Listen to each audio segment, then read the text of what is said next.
ഇവിടുത്തെ കൃഷ്ണൻ്റെ ലീലാവിലാസങ്ങൾ. നീങ്ങി കട്ടിലിൻ്റെ അടിയിലോട്ട് കയറുന്നു. കണ്ടോ? ഇടയ്ക്കിടയ്ക്ക് പാട്ടും പാടും. ഒരു പാട്ട് പാടിക്കൊടുക്കോ താങ്കൾ? താങ്കൾ ഒരു പാട്ട് പാടിക്കൊടുക്കോ താങ്കൾ?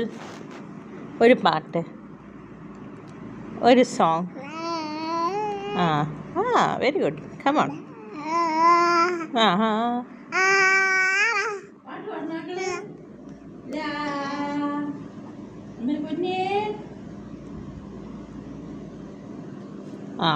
അവൻ്റെ ഉള്ള പാട്ടാണോ?